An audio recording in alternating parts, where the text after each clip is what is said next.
So it looks like James Gunn really stepped in it now, didn't he? We're talking about an epic, cataclysmic failure that is hitting the Supergirl movie. We're talking about ultimate redemption for people like me and you who are tired of these millionaires and people with these mansions making these bad movies like they don't care about source material, characters, or they don't care about the fans. People like James Gunn and the writer of this movie, Supergirl, Anna Nogueira, these millionaires or hundreds of thousandaires do not deserve their jobs, and they do not deserve praise for the lack of effort and the lack of passion that comes from behind making these horrible movies. Think about Snow White. Let's think about the Marvels. Speaking of Snow White and the Marvels, both of those movies were tragic flops for Disney. And I'm looking at the total domestic opening weekend for Supergirl. Guess what it is? $37.1 million. That's abysmal. I remember when the projections just 3 weeks ago were $68 million domestic, $70 million domestic. And as we inch closer and Millie kept opening up her mouth more and James Gunn kept promoting the filth that is Supergirl, those box office numbers just came lower and lower and lower and lower. And now here we are. We're looking at a movie that has only made $37.1 million when a new age director under the age of 30 made Obsession and has made over $300 million with a couple, what was the budget? $30,000 or however much that movie cost to make, less than $100K or $300K, whatever it was. Because people care about content. People care about quality of content. People like James Gunn need to be fired, and I don't feel bad for it. I don't feel bad for any of the hate and the flack that he's getting right now. There's a new outing that came from, I think Peter Safran said it, like they are shocked at how powerful we are. Us, the consumer. They're shocked at how powerful we are. People who have YouTube channels, people who make reviews and cover Hollywood. I've been doing this for 10 years, celebrating 10 years of Jody's Corner Live on YouTube. I'm freaking blessed and grateful. Thank you all for being a part of this family. We have power, whether these movies live or die, and we're tired of it. 37.1. Think about the other flops, Snow White, and think about the Marvels. The Marvels flopped tremendously. What is the Marvels box office? $206 million worldwide. What did the Marvels open up at? It couldn't be as bad as the Marvels. Yeah, it is. The Marvels opened up at $46 million. Oh my God. Jody, but wait, that Snow White was horrible. I mean, Rachel Zegler is an SJW nightmare. She hates men just like Anna Nogueira does. Well, that one opened up a worldwide total $205 million. Opening weekend, $42 million. So you mean to tell me that Supergirl opened up at $37 million under the Marvels and Rachel Zegler's Snow White? Ladies and gentlemen, they try to do damage control and say anything over $300 million is a win for Supergirl, just as long as we can make anything over $300 million. Guess what? You're not going to make that $300 million, are you? This movie is going to live, then die at $200 million. Maybe. I'm going to be honest, it looks like this movie might not even get 180. If that's the case, and this movie is worse than Snow White in the box office and worse than the Marvels in the box office, mind you, the Marvels is the single most bombing box office disappointment in the history of the MCU for Disney. And DC is going to come from James Gunn and deliver a bar set even lower than the Marvels. This is why the DCU is cooked. The DCU is dead. And why I do not like nor support the DCU or James Gunn. I left the DCU. I've been a DC fan my whole life, but the DCU is in shambles. There's nothing to defend. There's nothing for me to get excited about. There's nothing for me. I'm tired of rooting for a company that's being led by imbeciles. I'm tired of looking up and listening to these fools on Twitter. I'm tired of James tweeting like he knows stuff, like he knows what he's doing. I'm tired of having to wait for and watch movies of people that know less than I, that know less than you. We're seeing movie makers make movies, and it seems like they never went to film school, don't know how to write a script, don't know how to tell stories. It seems like it's just really about who you know, not what you know. That's the Hollywood circle, and I'm tired of it. Clayface, I don't care. The only film that I care about is the only film that's not tied to James Gunn, and that's Matt Reeves, The Batman Part 2. That's it. Lanterns looks like a trash. Lanterns looks horrible, right? So let me go down the list real quick. People have been saying in my comment section, man, Jody, you're mad off of just one L? Superman was great. 4th of July. Superman was great, and just Supergirl didn't do well. Give him a chance. Give him a break. It's just one L. What? Listen, insiders like myself and a lot of people like you who actually don't pay attention to only movies that come out, we see everything that the director and the creators are doing. James has multiple L's. Let's start off with the fact that he announced the DCU Gods and Monsters, right? And we took a look at this slate. Look at this image right here. This image that you're looking at right now is an image from when he first announced Gods and Monsters. Look at the movies and the times that those movies are supposed to come out. And look at how accurate it is today in 2026. Less than half of those movies are even coming out, and they're not coming out the way he said. Swamp Thing canceled. Waller canceled. We're talking about all these movies that have such been canceled and probably not going to see the light of day. That's an L in itself. Announcing Creature Commandos will start off the DCU. Imagine a cartoon starting a universe. Well, that's what he did. A DCU that starts with a cartoon, not in theaters, a cartoon, not an actual movie, a cartoon series on HBO Max. Welcome to the DCU. Tune into HBO Max to watch this cartoon called Creature Commandos, where 0.8% of the population knows who the heck the Creature Commandos even are. The second L is the Creature Commandos, starting the universe with Creature Commandos. What L came after that? Supergirl getting fast tracked because James says, unless the script is really good, we're not going to go ahead and approve anything. So he fast tracked Supergirl, which was kind of crazy. He told Gal and Patty in a meeting, you're going to be our Wonder Woman. You guys have nothing to worry about. You're our Wonder Woman. We're going to make Wonder Woman 3. And guess what happened? Fired them both. L number 2. Then we get an announcement of Peacemaker coming out. Oh, nice, Peacemaker. Oh, Waller's coming out. The Waller series got shelved, got delayed. I came up with the exclusive that said Waller is canceled.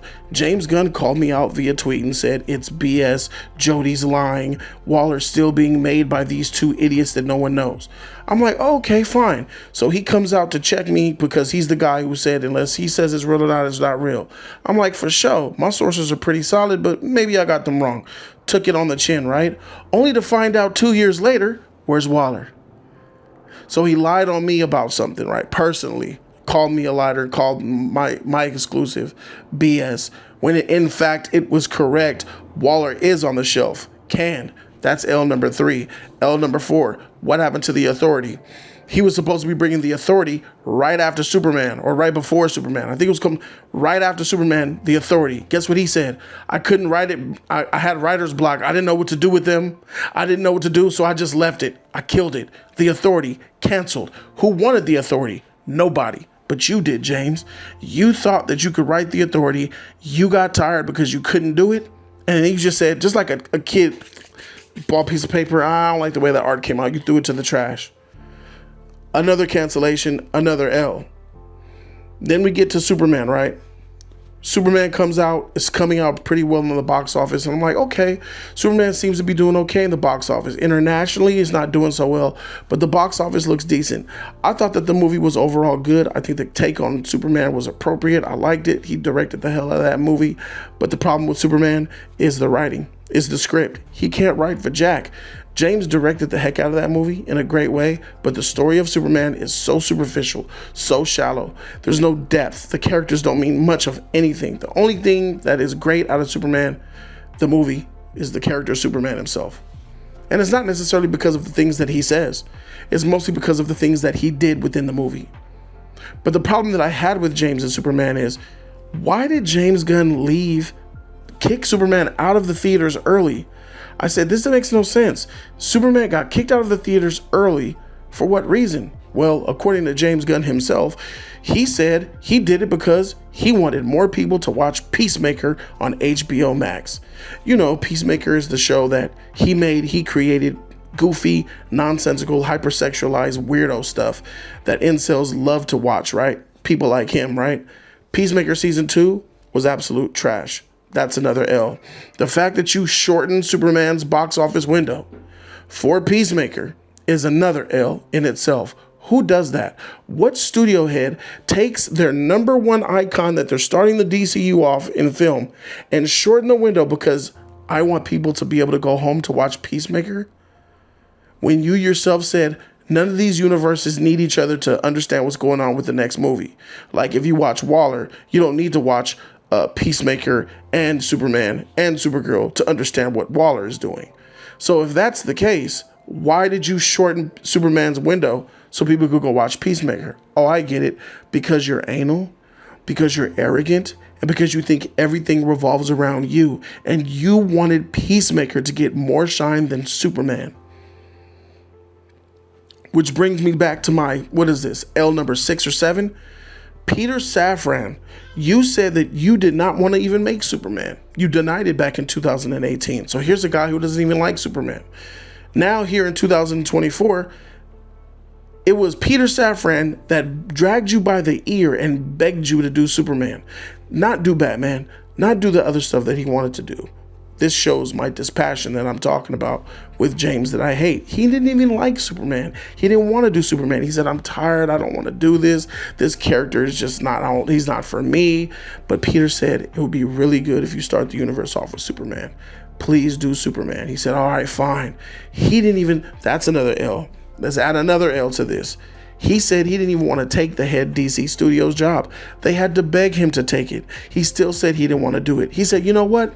The only thing that will make me take this Kevin Feige level job is if I have another partner with me who does all of the work, all of the financial work, the planning, the contracts, the production work. He does all of that. And then I could just, make the movies and write scripts and tell people what to do. If I can find a guy that does all the hard work and I could just do whatever I want, then I'll take the head studio's job.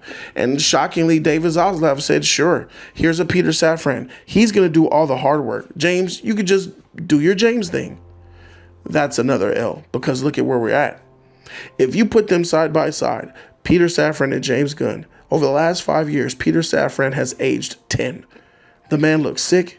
The man looks tired. He looks weary because James Gunn is doing nothing in his job.